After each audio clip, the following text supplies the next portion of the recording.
Coming up next on Not the 9 to 5 podcast. Twang came about when I was having a bit of a breakdown a couple of years ago. I've hustled my way prior to that for years and years and years, so I understand the graft of it. I'm not shy of starting up a company. You can't wait to step onto set nowadays because there's not enough work. It's really difficult. I'm not gonna lie, I want to be realistic. Sometimes you can feel like utter shit and you're just like, what is going on? I would never be able to do a 9 to 5 job. I'm just not built for it. And I don't mean that in a, I don't want to work sense. I'm just happy to be working. Welcome to Not the 9 to 5, the podcast for freelancers by freelancers. Whether you're a seasoned pro or just starting out, join us as we share insights, tips and stories to help you thrive in the world of independent work.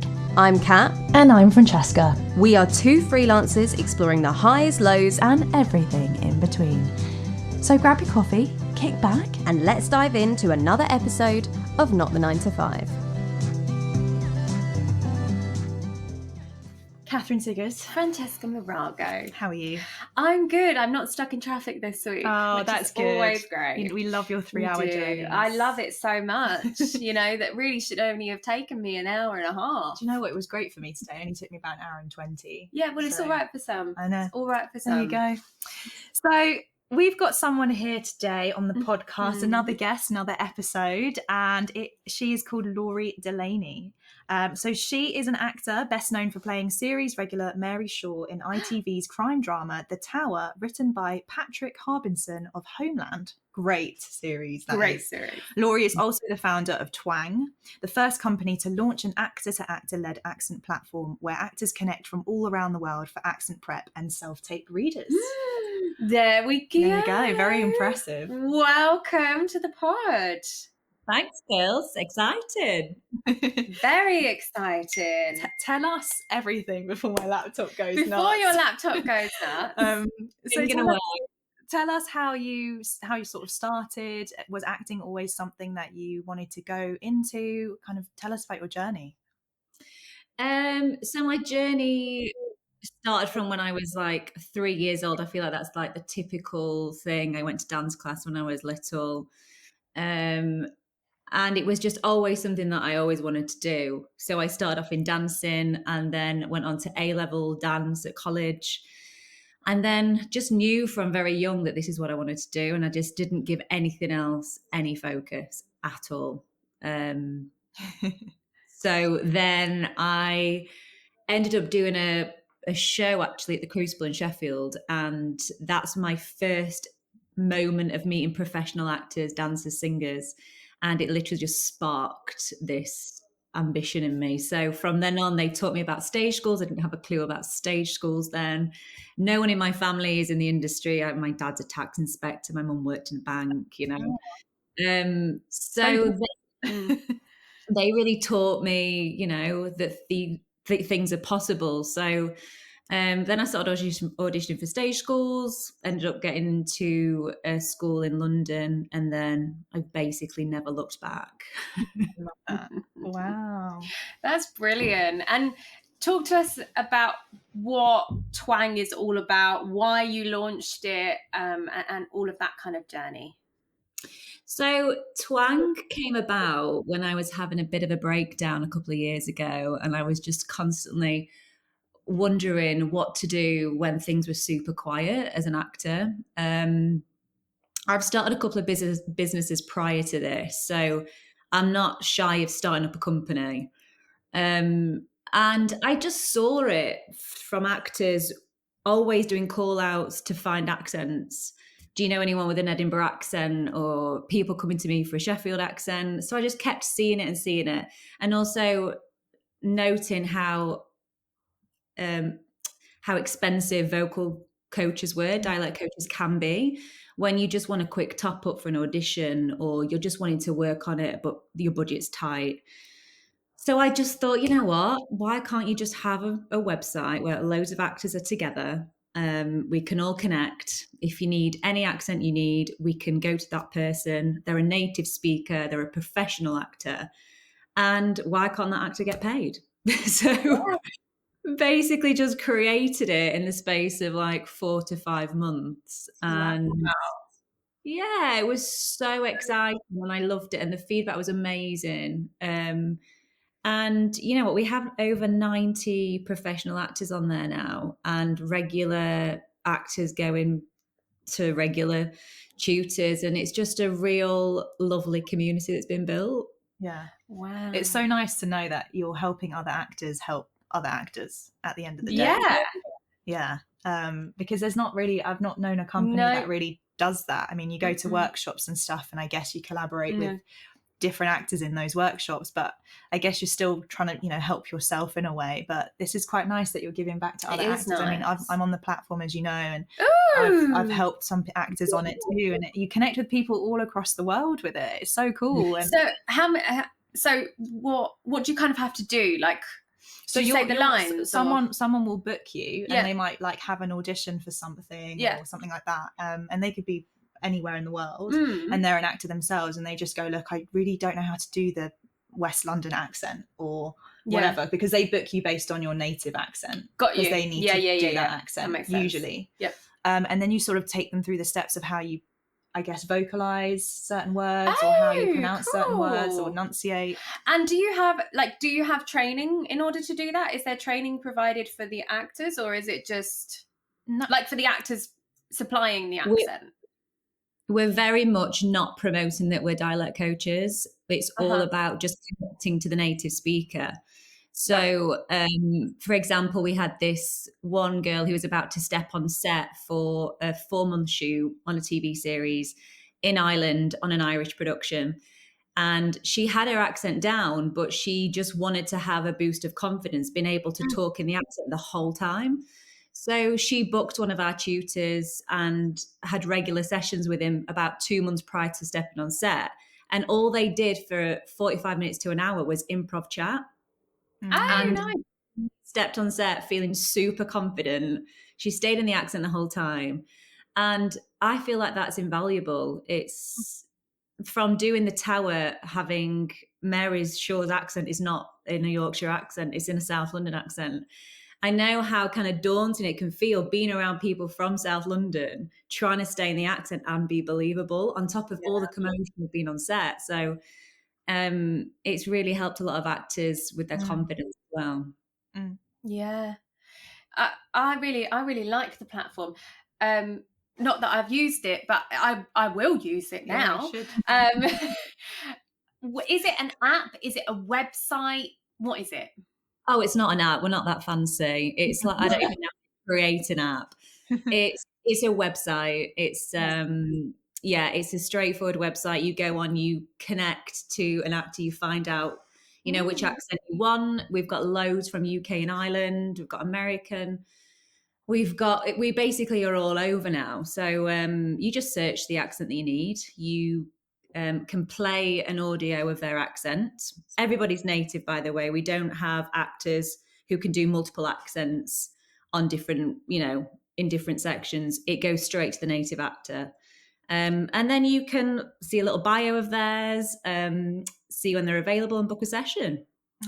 Cool. It sounds really easy as well to kind of book someone and sort of, you know, have that immediate sort of experience, I suppose. And you can book as many hours as you want, I think, based on the actor's availability on the site, right? So and then I guess it tests you as the actor to kind of really know about your accent and where that resonates from, and where do you speak from, and how do you breathe. That's cool. All of these things.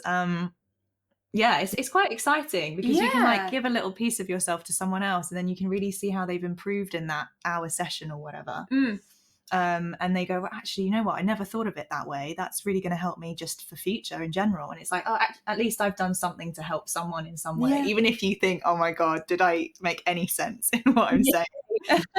Because sometimes you just like talk, and you're like, oh my God, do they understand what I'm saying or not? But it's fun. I'm teaching an American guy the Yorkshire accent because he's doing the dumbwaiter in America, and he wants to do a Yorkshire accent. So it's been so fun, and it's so rewarding, you know, seeing them develop and nail the accent. But it is a little bit hard sometimes. You're like, okay, what what tools can I give you? Because I'm not a dialect coach and I'm not pretending to be one.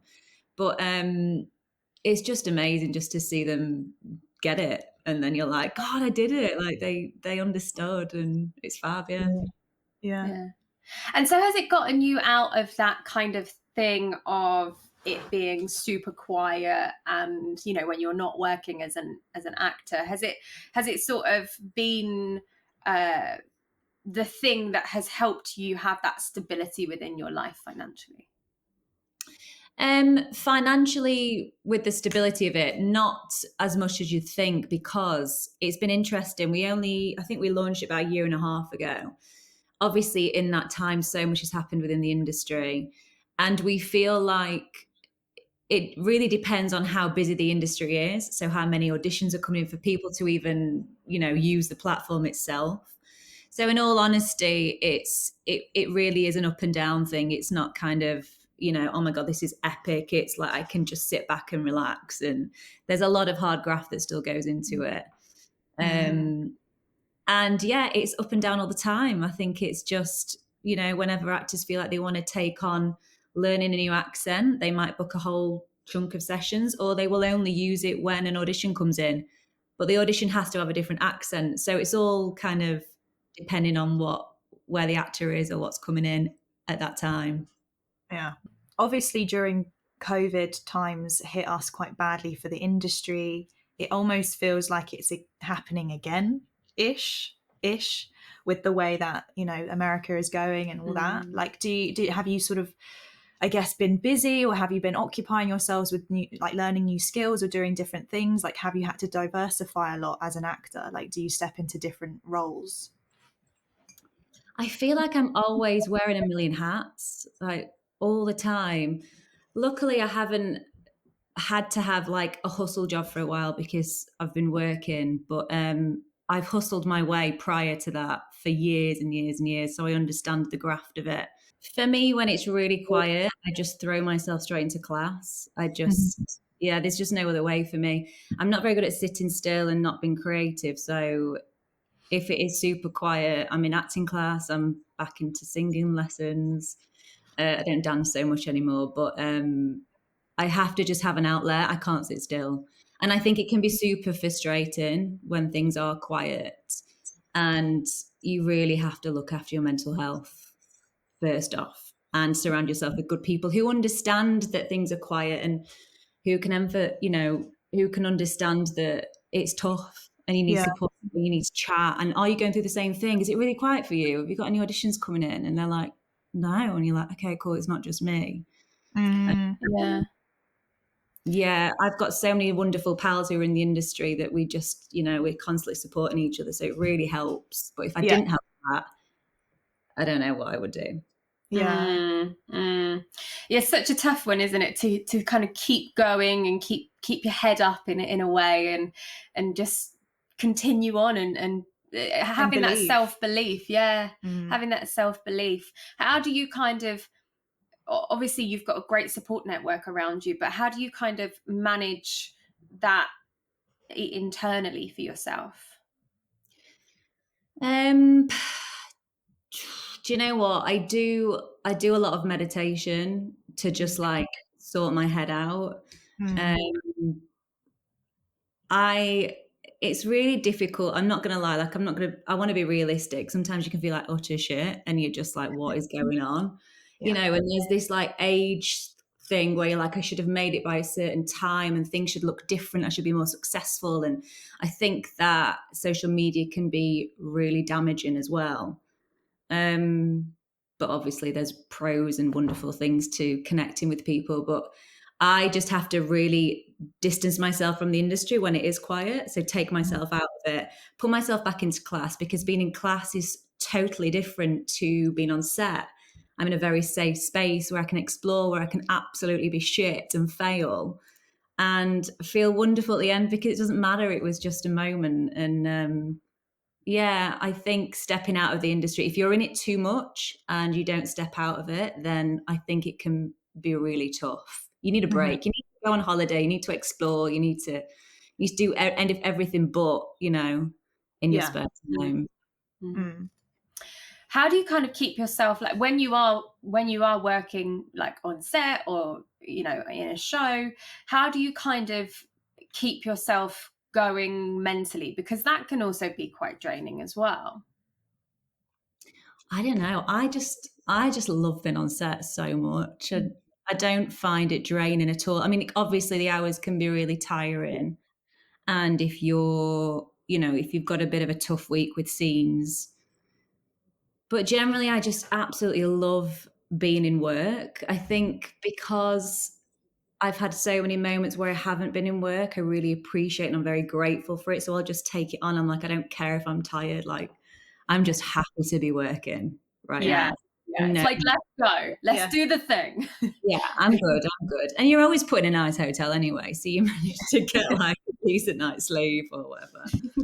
Yeah. I mean, when you love it, you love it. It's not work at the end of the day. And you get to do what you do best. So yes. Yeah. Yeah, I don't find it a struggle when I'm working. I find the struggle when I'm not working. Yeah. Yeah. Are you always looking for the next job? I'm always looking for the next creative thing to get my hands on. I know it's really tough to say looking for the next job because there's so much I can't control. But I'm always looking to create something or to get my hands into something. Like there's always scenes that I'd like to film, or I'd like to get to know how to work a camera a little bit better behind the scenes, or there's just things I want to learn and do. But in terms of, looking for the next job, I think it's a little bit tough. My agent knows the direction what I want to go in, and I just have to trust them that they're pushing it. Yeah. And, if I hear on the grapevine that there's something coming up, I'll always give them a call and be like, so I heard this might be happening. Can you maybe just see? That's only if I think that I'm absolutely perfect for it though, because really just, So yeah, I'm just realistic about it. So tell us about your experience then on the tower. Like how was that for you? How's that been for you? What's it like? Oh, it's amazing. It's the longest job that I've done over a series. And it's just the best feeling. It is the best feeling. I only auditioned for a short scene. It was a local part, and actually it just developed over 3 series. So that's been super interesting because I didn't think this would run for 3 series at all. It's been a life-changing job in terms of me as an actor because I feel like I've learned so much on it. And in those 3 to 4 years that we've been doing it as well, I feel like I've really changed as a person. So it's kind of affected my acting in a positive way as well. So every year we go back, I feel like I'm a different actor in a way. And the actors I get to work with are epic. So I'm just like watching and absorbing everything, What is it like then when you're on set and like has it ever come to a point where you're set, you're ready for that scene that you're going to do, and then it's been flipped or it's been changed the day before, and now you've had to readapt and rechannel whatever you were replan what you were going to do, basically? Like, have you had instances like that on set? Not so much. I can't think of anything. There's been a couple of things where I was about to do a really emotional scene and we were about to go on, so I prepped myself. But then the lighting had to change and it took a couple of hours for me to get back on set, and I was ready 2 hours ago. So then you have to get yourself back up to where you need to be. And sometimes that can be a bit of a struggle, especially because until you're on set, you don't realize what it's like. You can't find these quiet spots just to, prep yourself. There's people walking around, there's people walking into your room. Oh, sorry, it's just chaotic. So there's a real technique to being on set as well that unfortunately you never learn until you get on set. Yes. Yeah. You need the opportunity to get on set to understand how to do that. But yeah, thank God, nothing too crazy with like different lines or things thrown at me. That's good. Yeah. Are you the kind of actor that learns your scenes ready for that day, or do you learn the whole thing, or kind of what's your process when you're doing a long series? I like to learn everything. I like to know the script inside out, the story inside out, my journey inside out as well. It's helped with being on a series for 3 years because you kind of know where it's going. So you just like get back into it. But I'm not an actor who can walk on and be like, I barely know my lines, but I sort of know what I'm saying. I cannot do that. I would never do it. Imagine. I couldn't do it. No way. The stress. Oh, it's petrifying. But there is a thing of being too over prepared, I think. I think you have to be careful to be locked in to how you think something should be delivered and over rehearsing. So and also, the director's going to throw you different things in the moment. So you've just got to be up for taking it on and trying it differently. I always step on set with an idea of what I think the scene is, and then 9 times out of 10, the director will go, let's try it like this. Actually, have you thought that she might be a little bit more like this? And it's like, oh, okay, that's cool. Let's try that. And it ends up being just as wonderful. Yeah. But you've got to be so open to that. Yeah. And so adaptive as well. Yeah. People get stuck in their ways because they learnt it that way, because we all have our process. And you're like, well, I've said it like this because I've learnt it like this. And then you've got the director who goes, no, like, I don't want it like this. I want it like happy, not sad, or whatever it is. So that's good that you can adapt and change. Definitely. And is that why you kind of take classes as well when you're not working? Because that, I find classes always give me that flexibility. Is that the same for you? Well, I go into class just to keep, on the ball with everything.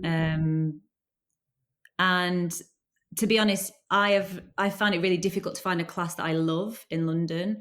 I've tried every class going, and I've managed to find the most wonderful class called AWA. And that's a technique. It's the Bathsheba technique, which is wonderful. And I've been training with Dan for about 1.5 years now. Sorry, the what technique? It's the Bathsheba technique. Check out AWA. It's a wonderful class. I've never heard of this. Yeah, it's so cool. It's a really great class. And that's my safe space now. We get to we have different plays. We learn different. We don't learn. Sorry, we get given different scenes from different plays. So that's an amazing thing as well, because you get to like read different plays every time you go. And but yeah, my general reason for going to class is to keep sharp and to be open and vulnerable, and not scared of the work, not scared of putting yourself in a room in front of other actors as well, because I think from COVID we were so kind of thrown into behind your camera, doing everything on Zoom, and as wonderful as it is, I also know I need to be in front of people, in front of a room of people. So it was really important for me to get back into a space with other actors. Yeah, I agree with that. Yeah. That's I think it's nice that we're talking to you, because I feel kind of more inspired. I haven't taken classes for a little while, and I feel like, how do I don't even know that I can do the thing anymore, because of not, like, I feel so rusty.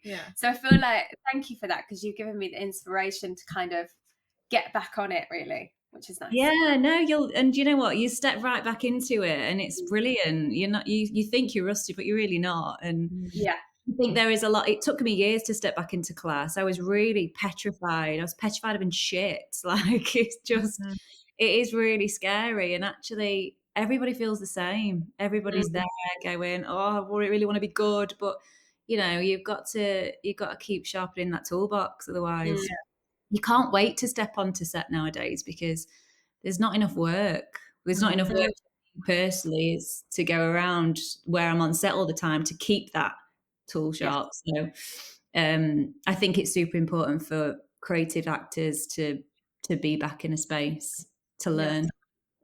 You'll explore more things that way as well, about yourself, about as yourself as an individual, with people, how you work, how you read things, how you perceive the world. Like, you just don't know who you'll meet, in those sessions. And I love doing scene work, because you get to explore so many different things, like so many plays that you never even would, you're never going to be cast in, or you're never going to read, and you just get to like take on these characters that you just would never think of even going for.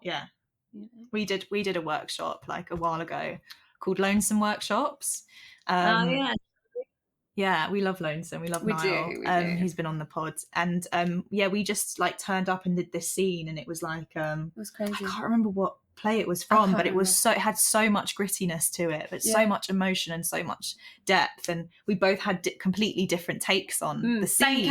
Same character, different takes, and it was just so interesting to just see it from your perspective, and vice versa. So. It's it opens you up a little bit more, I think, as an actor, doesn't it? When you get to play work. You just get to play. I think people forget to play in their day-to-day, right? Have fun. So true. And also I think with Lonesome you learn the lines prior to class, is that right? Yeah. So amazing, like, you know, sharpening your brain a bit, keeping those going. Yeah. And it sort of terrified me a little bit. Terrified. Yeah, because I had like 3 days to learn it, and I was like, how am I going to learn 4 pages? And then I was like, of course I can learn 4 pages. Come on. Yeah. You know, and you just go, what? Like, and then also like that thing of like, he's like, I don't care. It doesn't matter about the lines. Chuck the lines away. It doesn't matter. You know? Yeah. He's epic. I did a class a couple of years ago. He's doing great things over there. Yeah. Oh yeah. He is. He really is. He is. What's then the best part of the job for you as an actor? What do you enjoy the most about being an actor? Oh, I mean, I've got to say it's the people. The people are amazing. Actors are brilliant. We're just amazing. You know, it's as creatives. I was thinking before I was coming onto this, you know, the whole 9 to 5 thing. I have never, ever, ever, I would never be able to do a 9 to 5 job. I'm just not built for it. And I don't mean that in a, you know, I don't want to work sense, but my body is just not built for a 9 to 5. I'm built to be around creatives and for things to be a little bit chaotic and my schedule to be all over the place, and the adrenaline that goes with that. I live off it. So, I think, I think it's the people. I think the people for me, the people you get to meet on these jobs are amazing.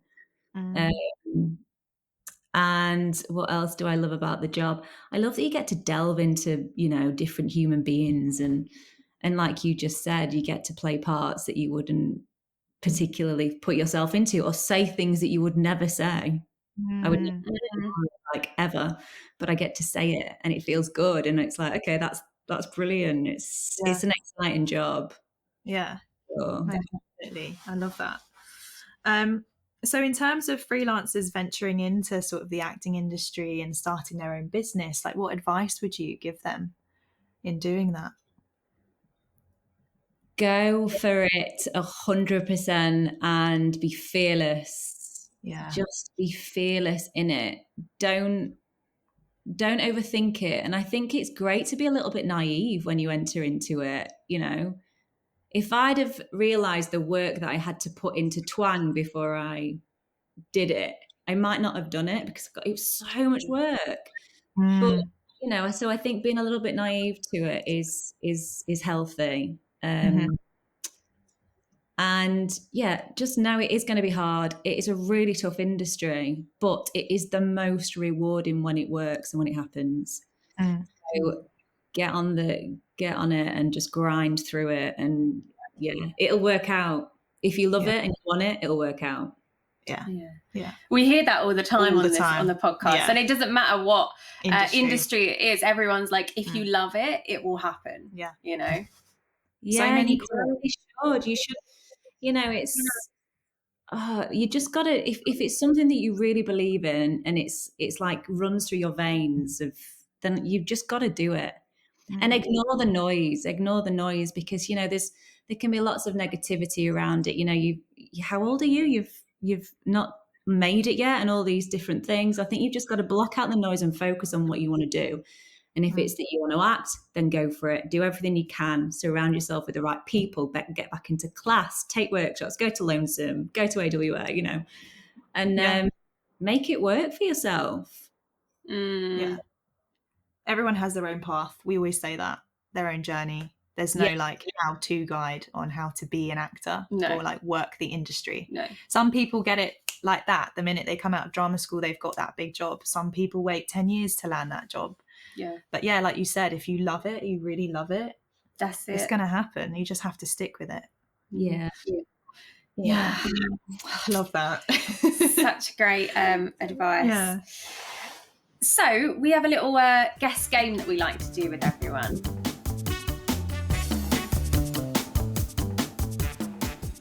So would you rather live on a peaceful tropical island or a bustling big city? A city. Yeah. Would you rather have to start a new job every year until you retire, or have only one job for your entire career? I think a new job every year, because that's exciting. Mm. Yeah. Would you rather spend your money traveling the world but have few personal possessions, or have a really amazing house but never leave your hometown? Oh no, I already know the first one. Yeah. Travel. Would you rather have to wear all black every day for the rest of your life, or have to mix every colour of the rainbow into your outfit every day? Rainbow colours, brightness, always. Yay! Finally! Everyone's black because Kat loves black. I love black. I'm surprised I'm wearing white today. It's black here, isn't it? Well, yeah, I do have a black top on underneath. Well, I'm wearing black, so I'm not really. But colour makes me happy. Yeah, exactly. Would you rather be able to talk with animals or speak every language? Oh, that's hard because I love animals, but then I love language. Oh, that's really difficult. Okay. I think maybe languages, speak every language, so I can speak different things. Yeah. Would you rather always be 1 hour late or 1 hour early to everything? 1 hour early. Yes. That's the actor in you. You know it. Would you rather be covered neck to toe in tattoos or have one big face tattoo? Oh my God. Neither, but maybe covered all over than one big ass tattoo. Yeah. Would you rather have to speak in rhyme or riddles for the rest of your life? Oh my God, none. Not riddles, definitely rhyme. Yeah. Yeah. Would you rather have more time or more money? More time. And would you rather be a freelancer or PAYE? Freelancer. Yes, all the way. Luckily, we've never had anyone say PAYE, because it would really defeat the point of the podcast. It would be like, what? Yeah. Why am I here? We can't use anything we've just recorded. I know, literally. It's like, thanks so much for that. Brilliant. So for people listening who'd like to follow your onward journey, where can they find you on socials? I'm on Instagram, which is the only social media platform I'm on. I think I'm on Facebook, but I'd never use it. So yeah, Instagram. My private account is Laurie Delaney, and Twang is Nice Twang.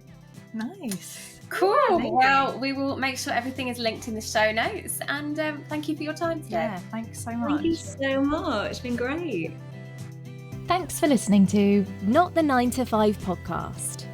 If you liked this episode, we would love for you to subscribe to our channel, where we release weekly podcasts every Monday.